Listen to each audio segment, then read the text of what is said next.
Making a crisscross boubou is as easy as ABC. So guys, let me take you on how to make this crisscross boubou that you can use to rock any of your wears. So stay with me as I teach you guys on how to make this crisscross boubou in 5 minutes. Welcome back guys. Without wasting much of your time, let's get started.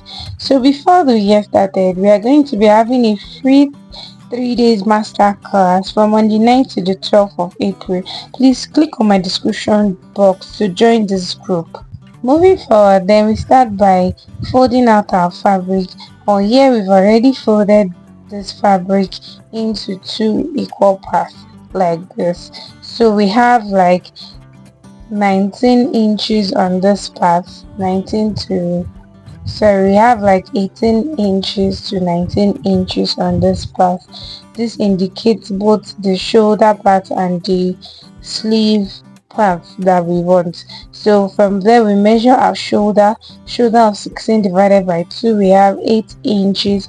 Then from there we mark out, we measure the remaining ones, we have 10 inches on the other side. Then from the shoulder, where we measure the shoulder, we'll go down by 1 inch like this. Then from the 1 inch we measure 10 inches for the sleeve part, since this is a boubou, so it's actually free. Then from there we measure our shoulder to bust line, which is 11, then shoulder to under bust, which is 14, then shoulder to half length, which is 16. Then we did the same to the under to the full length, which is 30. Then moving ahead, we measure the full length of our bust, which is 40 divided by 4, we have 10 inches. Then adding 3 inches for the seam allowance. This is actually a free boubou, like a free crisscross is a free dress. Then from there we cover out the sleeve part, then the armhole part. Then moving forward, we do the same thing to the under the half length, which is 40, and also do the same thing to the full length, which is 40 divided by 4, adding 3 inches for the same allowance. Move ahead to cutting this top, as you can see. So guys, if you understand this tutorial, please click on that, and if you do not understand, please let me know in the comment section on what you don't understand. Moving forward, so if you like this video, please don't hesitate to give me a thumbs up and like, share, also comment on this video on what you understand, or if you don't understand, let me know on the comment section. So moving ahead, we measure the neckline, which is 3 inches. This is the back part. This is 3 inches by 2.5 inches like this. Then we cut out this pattern, cut out the neckline for this part. And mind you, you're not going to be using any interface for this. Then you notch out the midpoint. We are not going to be using a facing for the any of this. And then moving forward, we are going to now fold up the remaining fabric like this to cut out the front part. So in cutting out this front part, you're going to have like 30 inches. You measure 30 inches before measuring the normal pattern, like you leave like 30 inches. This is as if you're cutting a double, like a crop top that is double breasted. That's what I mean to say. So many knows it as a wrap top. It's called a wrap top. That is what is called a double breasted top. Then you're going to leave 30 inches before the normal length, the normal top pattern, like we are doing like this. So after placing this back pattern on the front pattern, As I said, you're going to now be leaving your 30 inches before the normal length. Then moving forward, because this we are having a short fabric, so we are going to be reducing the full length of this top, the back length. Then we cut out this pattern first before using the back, before making use of the 30 inches that was measured before the placing the pattern on it. So we can see how we are measuring the full length. We have 30 inches before it. Then we mark out this pattern. After marking out this, then we are going to make sure that when doing this, you have to be very careful so you don't have any reason to start cutting nonsense or cutting something that will end up not tallying with the back pattern.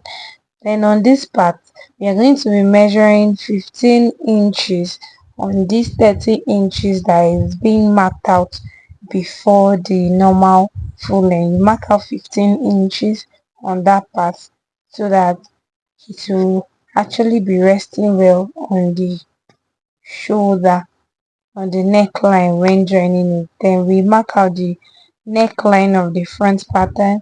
Then for the wideness, we have 7 inches for the depth of the front pattern. Then we connect all the lines together. Then move ahead to cutting from the 15 inches then down to the neckline, which is the 7 inches depth of the front line. Then moving forward, after cutting the neckline, then we notch out the end part of both the back pattern and the front pattern where the 7 inches ended. Then moving forward to this, then we now place out, we cut out the shoulder part for the front line. After cutting out, then we now divide the front pattern that we have. We know it was being folded, like it was unfold before cutting. Then on this part, we've weaved and joined the shoulder aspect together. Then after joining, to get this part that was cut out, the midpoint that was cut out for the front, we are going to now join it out together.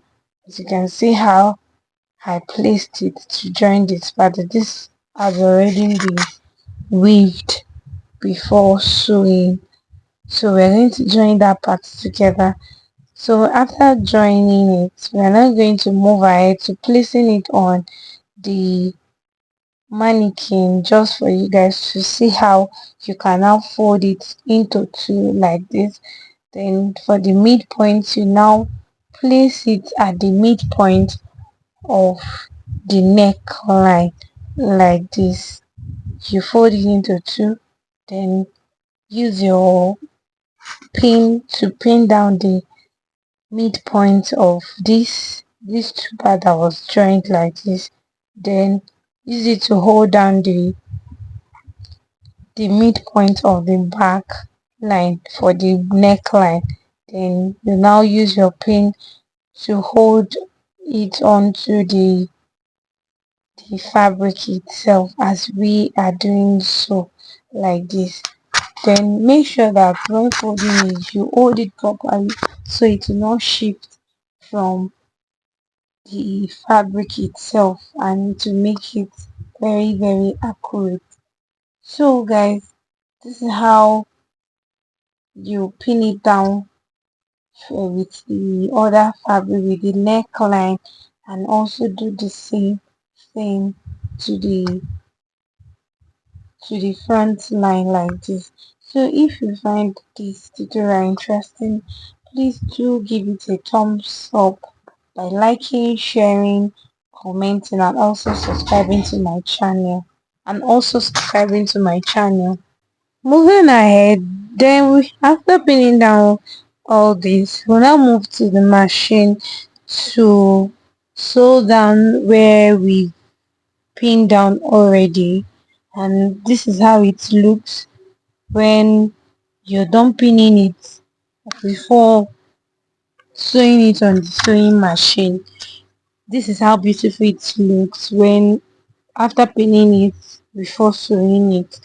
So moving ahead, this is how beautiful it came out after pinning down, sewing down the two sides and making sure these are lined. You can see the sleeve how it looks so perfect and gorgeous. So guys, I know you like this video. Please feel free to like, comment, share and also subscribe to my channel. See you in my next video.